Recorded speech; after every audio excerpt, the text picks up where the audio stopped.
Bonjour à tous.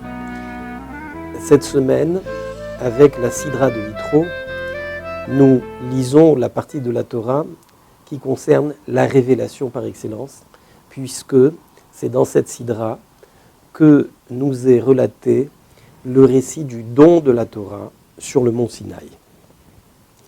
À ce sujet, le verset emploie une expression étonnante, puisqu'il est dit que le peuple vit les voix, c'est-à-dire qu'il eut une perception extraordinaire, selon Rabbi Akiva, puisqu'il vit ce qu'on a l'habitude d'entendre et entendit ce qu'on a l'habitude de voir. Manifestement, c'est un miracle, et nous pouvons nous poser la question, quel est le sens de ce miracle par rapport au don de la Torah? Si l'on réfléchit le plus simplement sur les deux sens qui sont la vue et l'ouïe, on voit rapidement des différences évidentes. Ce que l'on voit est quelque chose qui nous marque définitivement. D'ailleurs, la loi prévoit que le juge ne peut pas être témoin d'une scène, parce que s'il a vu quelque chose, il n'est plus en mesure de juger favorablement la personne qu'il a vue. Ce que vous voyez, vous ne l'oublierez jamais. Ce que vous entendez, on peut vous en faire douter un petit peu plus tard, et vous pouvez vous dire, oui, j'ai peut-être pas entendu exactement la même chose. À l'inverse de cela, on ne voit que des choses qui sont matérielles et physiques. Par contre, on peut entendre une musique, on peut écouter des idées, écouter un discours, c'est-à-dire que l'ouïe nous permet de percevoir des choses qui sont bien plus fines, bien plus subtiles, bien moins matérielles que ce que nous percevons par la vue.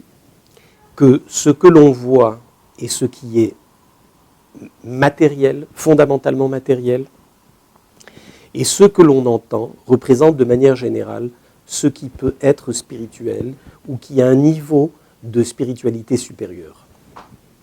Et voilà le sens caché de notre verset. Le peuple juif, lorsque Dieu a donné la Torah, s'est mis à voir les voix qui retentissaient.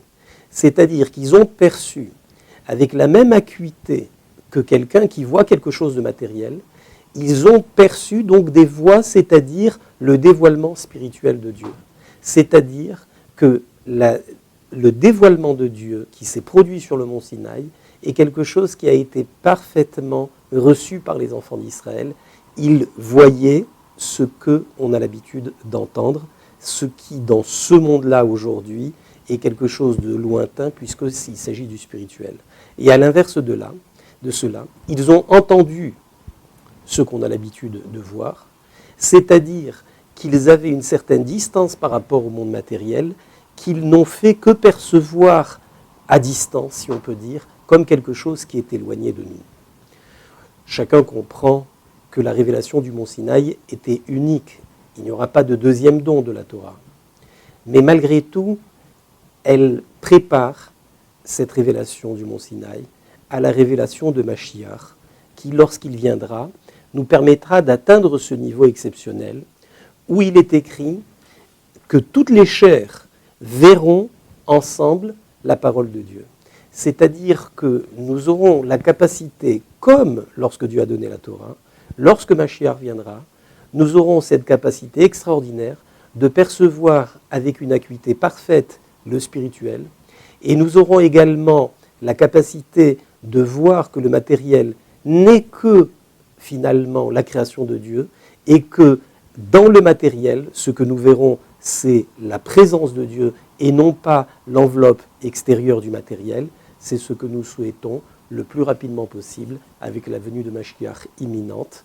Merci, au revoir à tous.